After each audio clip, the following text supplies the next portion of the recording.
Previously we have covered 6 crises from the ModJam2022 contest, and this video is a follow-up of the ModJam showcase, so make sure to also watch the first part. I'm Michael and today we're gonna go through the 7 remaining submissions from the contest to see what they have to offer, so without further ado let's dive into the mods. We are starting off with Replicators by Exakan, who's also behind mods such as Dark Space and the Electroid Species Pack. The crisis starts with a series of cyber attacks aimed at the galaxy. Your empire will be hit with the replica virus, and a new situation will appear which tracks the progression of it. To contact the alien entity responsible for the virus, you need to pick your approach first. By picking a neutral approach, you'll have the opportunity to initiate communications, and later ask them questions in exchange for one of your pops. You can monitor the crisis in the situation log, which contains information about their level, amount of hacked empires, etc. The replicators will spawn a stellar engine every 5 years, accompanied by a small fleet. This increases their level by 5 points, and the higher the level, the larger their fleets become. There are 2 ways you may interact with the crisis. By choosing a friendly approach, you will have an entire list of tasks to choose from. Samples is the first task on the list, and you will have to finish a special project about your home system's star by using 3 science ships. Power of Espionage involves injecting an empire with the same replica virus that try to hack your computers. You will gain a new operation, and once it's finished, the chosen empire will have to deal with the said virus. In Cosmic Components, you have to give some strategic resources to the replicators, and later Into the Unknown gives you a special project to study the replicators' stellar engines. Shared Resources requires a leader with level 4 or higher. The task is basically about reassigning the chosen scientist to a new department dedicated to the replicators. If you say yes, the remaining neutral options will be unlocked and you'll be able to learn more about the replicators. The last task from the friendly approach list is compiling data. It places a new blocker on your homeworld, and once it's cleared, a new data center will be established to work with the replicators. You may also choose a hostile approach. Cyber attacks can be conducted multiple times. Each time you take on the task, a new situation will start, and if you succeed, the replicators' level will go down by 2, making their new fleets weaker. To unlock brute force, you have to hack the replicators 7 times and destroy 75 of their units. You also need 2 technologies such as simulated social engineering and simultaneous collapse storage to proceed further. Brute force gives you a new special project, and once it's completed, you may move on to source location,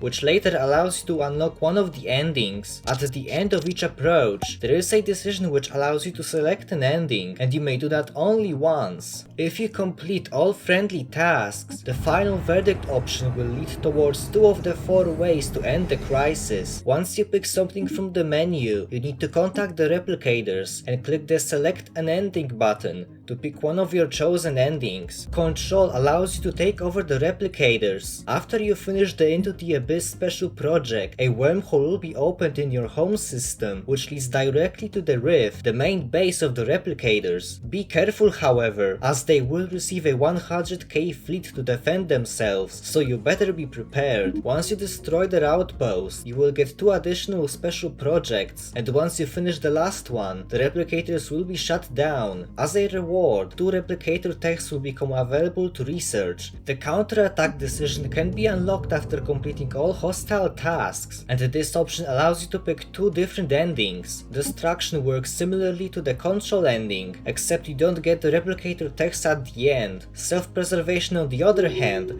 is about undertaking final security measures to prevent further cyber attacks from the replicators. This ending is basically an ignore button for the ones who don't want to deal with the crisis. The 4th ending, called Imitation, is still a work in progress, and it will be released soon. You can select it after completing either all hostile or friendly tasks, but in the ending screen it's currently disabled. Just like in all Exakan's mods, this ending will allow you to become the crisis by imitating the replicators' technology. Up next we have Sleeper Worms by Frey70 and Gatekeeper, the developers behind Planetary Diversity. The crisis begins as simple seismic disturbances, but as time goes on you will find out that there is more to it than it seems. Soon deep sensor scans will reveal a series of underground tunnels, followed by nearby ecological damage. Shortly you will find out that an alien worm was responsible for digging out those tunnels, and you're not the only ones who's been affected by it. Now this is only the tip of the iceberg, as suddenly an unknown race called the Molonoids will send a transmission in which they claim that their ancestors seeded all your planets with bioworms. The Molonoids will allegedly send a representative to discuss your surrender, but no such thing will happen and bioworms are going to appear all over the galaxy. Each time an attack begins, a new situation will appear, which keeps track of the worm's progress. To defend your colonies against bioworms, you need to reinforce your ground forces, otherwise, if the worm wins,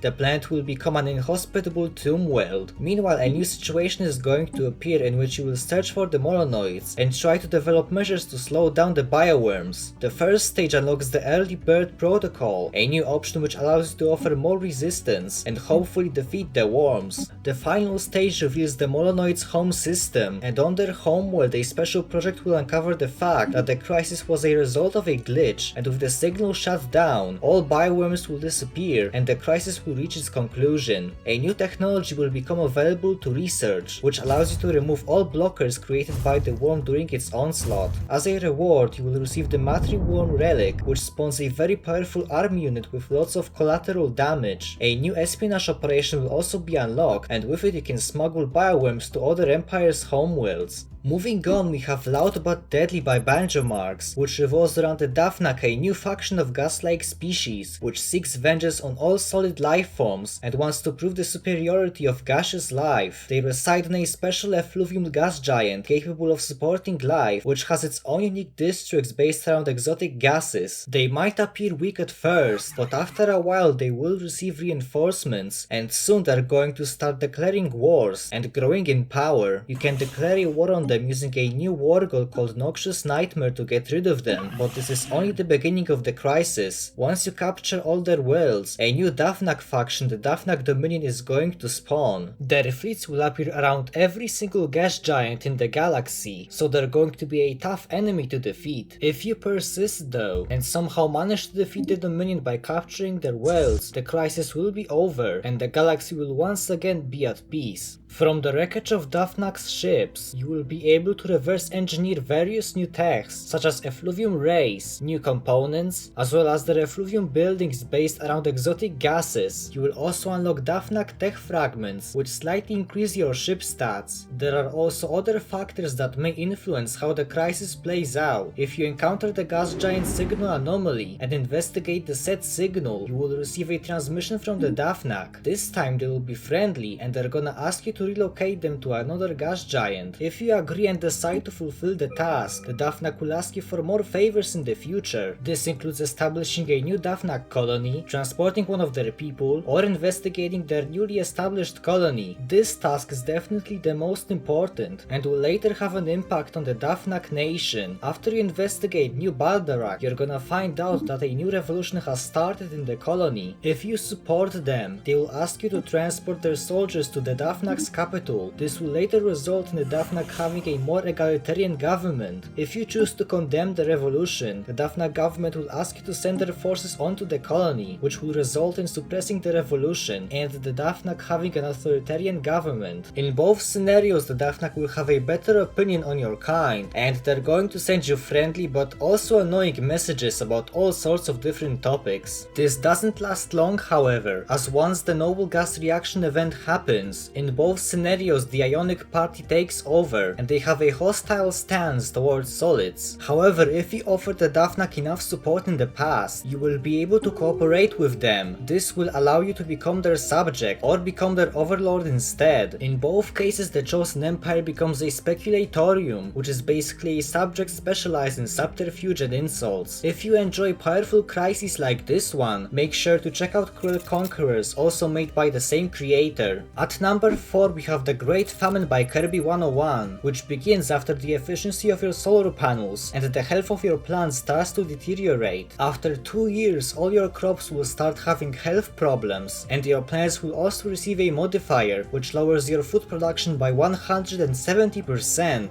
Things will only get worse and worse as time goes on. Soon the average temperature is going to drop, and because of that robots will have an increased upkeep. As the unrest builds up, your trade value is going to drastically decrease, and you will have the possibility to start an investigation. Eventually you will come to a conclusion that the thermal fluctuations are somehow related to the supermassive black hole at the center of your galaxy, and this new discovery will make your scientists do all sorts of different things to solve this mystery. After many trials and errors, you will open a wormhole connected to the galactic core. Inside it resides the Galactic Empire, a nation responsible for the Famine. Now all you've got to do is send your fleets through the wormhole and defeat the Empire's forces. Once the Empire is gone, all negative modifiers will disappear, and as a reward you will get a new relic which boosts your food production and gives you a lot of energy credits upon activation. Next mod we're gonna talk about is Galactic Bio Hazard, which revolves around a new disease discovered in one of your colonies. Eventually, 2 situations will be created to track the progress on vaccine research and disease investigation. To help combat the plague, the galactic community has some new resolutions. You can establish the Galactic Health Organization, which is able to pass galaxy-wide restrictions to fight the mysterious infection. Because of the disease, economic activity is going to decrease, and this will have a negative impact if you don't redistribute some resources. Other events such as leaders getting infected, riots, and corporate corruption are also going to take place. As you find out more about the pathogen, you will detect mysterious radio waves coming from the bodies, which will later turn out to be psychic waves. Later you will find out that the pathogen generating these waves is similar to a nanomachine, and it's probably a bioweapon designed by an ancient civilization. As the situation ends, a destination which receives those waves will be uncovered, and once you visit the point of interest, you will be welcomed by an armada of virus fleets, which will now spread out and attack everyone in the galaxy. At the same time, an unknown civilization is going to send out a signal, and they will share some useful information. Your next move will be to find out more information by using your minor artifacts. By using the minor artifact decision enough times, you will find more data by assembling all of the ancient records. Although a solution has been found, information about the infectious inventor is still missing, but luckily the curators will provide some insights on the matter, and a new archaeological site will be created within your space. A heavily encrypted terminal will be found, and once it's deciphered, you have to go back to the point of interest and visit the marked planet.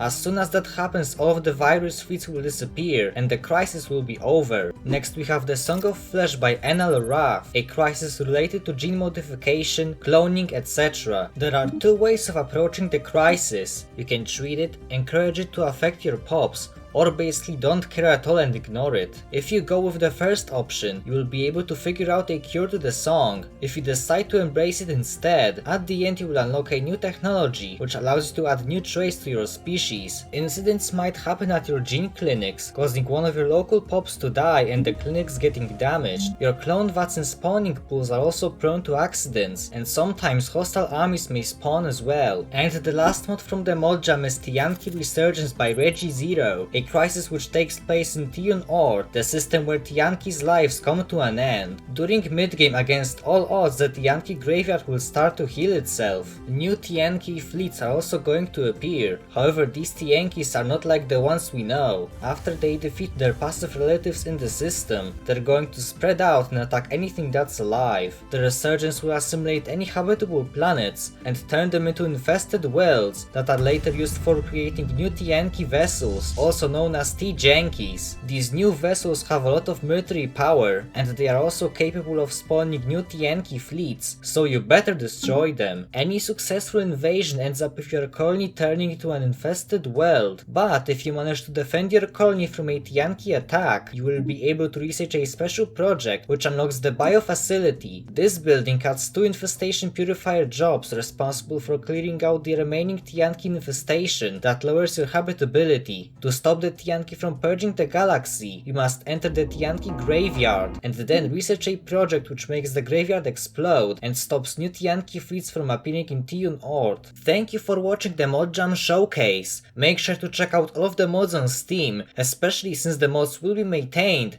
and some even expanded in the future. If you like this video, go check out my other mod related content and subscribe to help this channel grow. If you have any mods that you would like me to cover, or you have noticed any inaccuracies, then leave your thoughts down in the comments. I will see you in another video and goodbye.